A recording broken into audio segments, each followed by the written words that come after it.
Olá pessoal, meu nome é Simone Lavorato, sou colaboradora aí da Rede Pedagógica e é um prazer estar aqui hoje conversando com vocês. Então nós vamos falar um pouquinho hoje sobre a questão de como identificar uma criança com autismo, né? Porque não é uma tarefa fácil, né? Uma tarefa bem específica. O transtorno do neurodesenvolvimento, na verdade, ele abarca vários síndromes, vários transtornos, várias disfuncionalidades. Ele é como se fosse um grande guarda-chuva, né? E dentro dele a gente tem aí vários tipos de transtornos. Um deles é o transtorno do espectro autista, tá? Nós temos ele elencado aí dentro do nosso manual diagnóstico estatístico, né? Diagnóstico de saúde mental, que a gente chama de DSM-5. Muitos de vocês já podem ter, né, conhecido, já têm acesso a ele. E ali ele vem trazendo o transtorno do espectro autista, conhecido por TEA, que são as iniciais aí.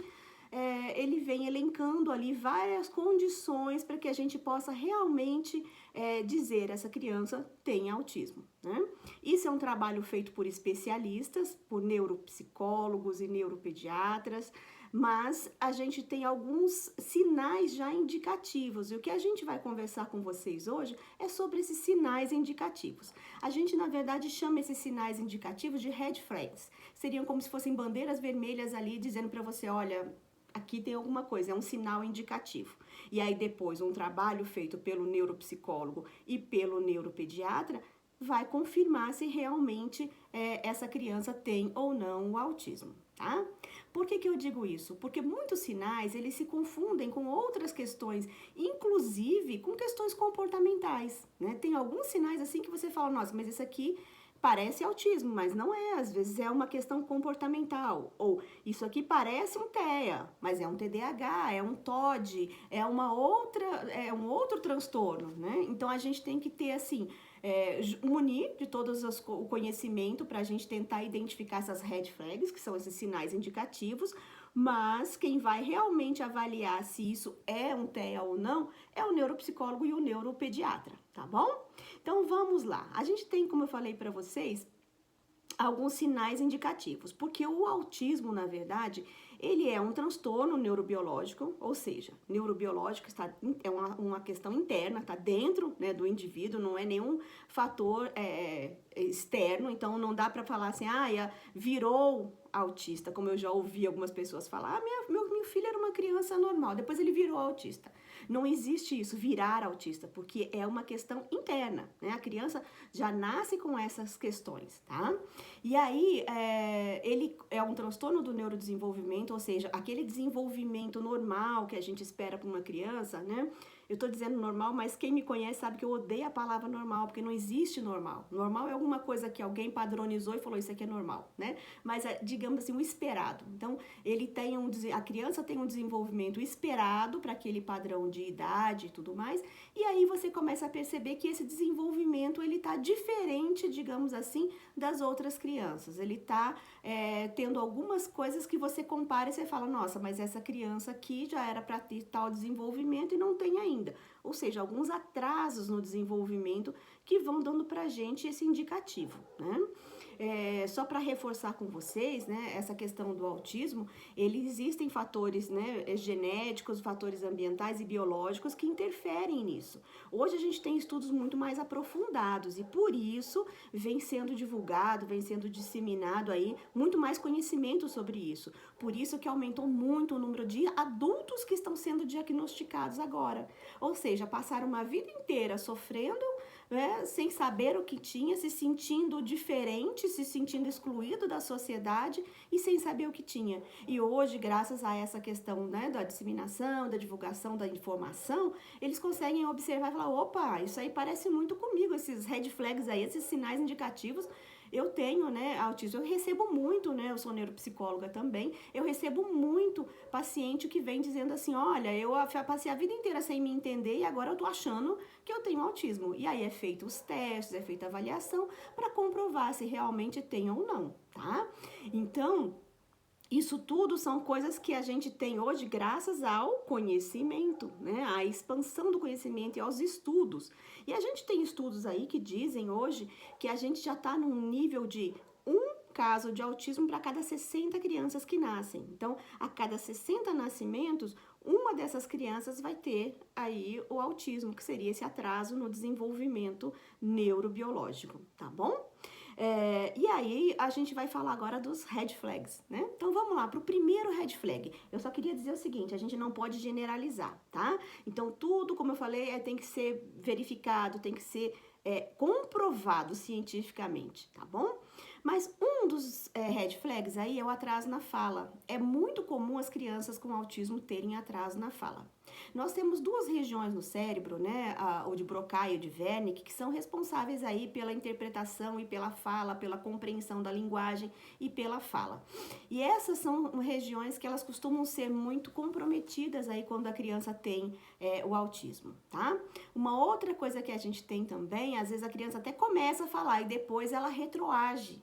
Isso também é comum dentro do autismo, porque aí as pessoas falam, não, mas ele falava, ele estava começando a falar as primeiras palavrinhas e depois ele parou, né? Isso também pode acontecer, também é um sinal indicativo aí do autismo, tá? Outra questão, repetição. Repetição de sons, palavras, movimentos, né? De palavras a gente fala que é a ecolalia, então ele escuta uma frase e ele fica repetindo o último pedacinho dessa frase, né? Essa última palavra, digamos assim, repetindo. Repetição de movimentos. Então, quando ele está muito alegre, muito feliz, ele faz o mesmo movimento, né? Isso é comum. Repetição de sons que ele ouve e que ele fica imitando, tá? Isso pode acontecer. Outra questão, baixo contato visual. É aquela criança que ele não consegue, às vezes, focar o olhar.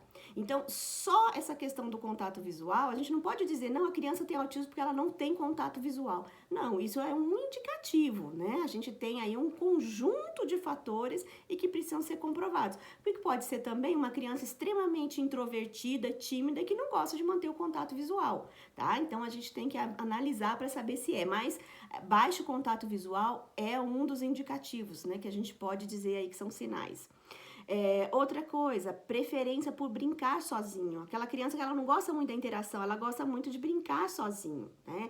Isso também pode ser um indicativo. Lá no adulto, é aquele adulto que gosta de se isolar, não gosta de contato social, não gosta de convívio, não gosta de amigos. Então, também ele vai se transformar nisso. Mas enquanto é criança, é o brincar sozinho que chama muita atenção, né?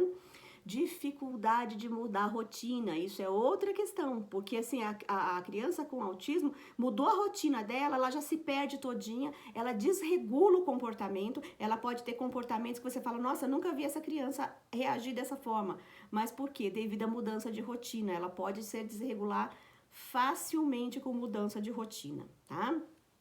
E mudança de rotina diz até questão a objetos. Você mudou um objeto de lugar, para a criança você já mudou a rotina dela. Então, isso também pode ser um indicativo, tá? Outro indicativo muito forte, questões sensoriais. Então, assim, hipersensibilidade ao toque, a texturas, a som, né? Então, o som chega a doer no ouvido da criança.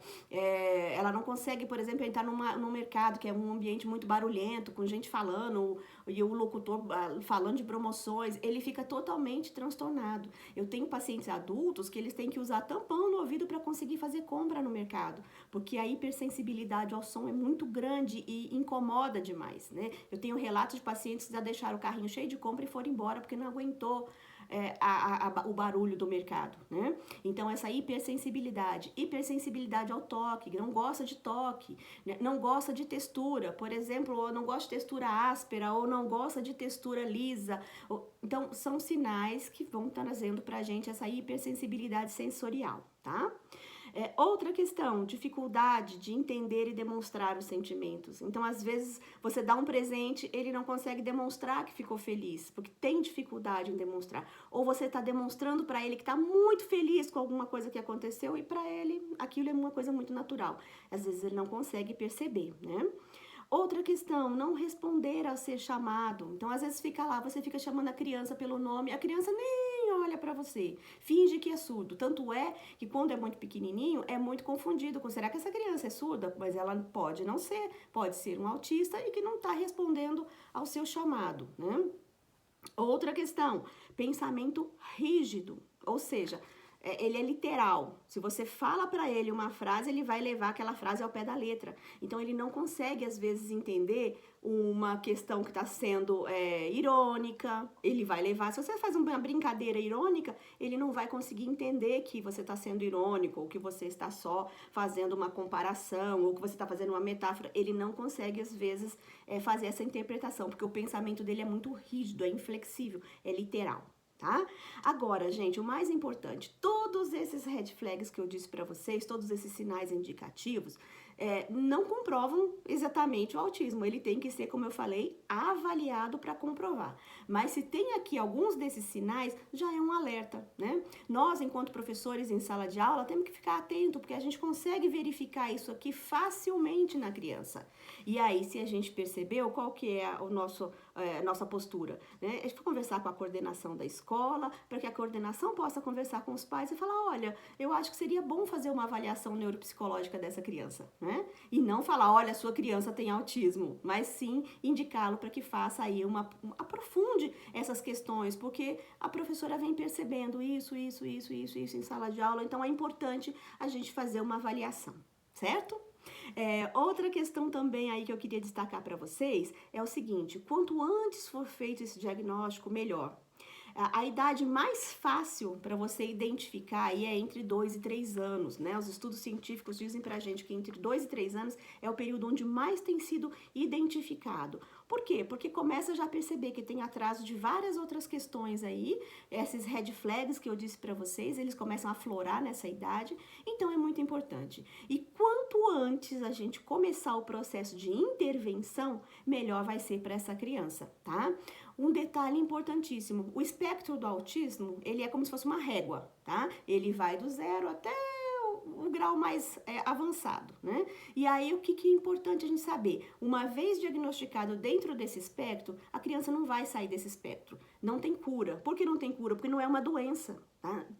TEA não é uma doença, é uma condição neurobiológica. Então, não tem cura, tá? Mas ele tem tratamento, e quanto mais você estimular essa criança, mais ele vai avançar nessa regra ou vai retroagir. Então, eu vou estimulando essa criança, ela vai ganhando qualidade de vida, ela vai ganhando independência, ela vai ganhando autonomia. Então, o diagnóstico é importante não para rotular, mas para que as pessoas possam buscar por estratégias mais efetivas e eficazes no tratamento dessa criança, para que ela ganhe, como eu falei para vocês, qualidade de vida, autonomia, independência e ganhe o mundo, tá? Então a gente pode sim e deve, o quanto antes, né, fazer essa investigação para saber se já começa a fazer os processos interventivos. Os processos, eles devem ser feitos por equipe multidisciplinar, e aí a gente vai ter terapeutas ABAs, a gente vai ter psicólogos, a gente vai ter terapeuta ocupacional, psicopedagogos, que é essencial, né?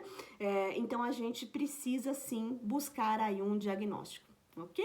Espero que eu tenha contribuído aí com vocês nessa questão da gente poder identificar as nossas crianças com autismo e buscar estratégias para trabalhar isso. Foi um prazer estar com vocês aqui. Até a próxima!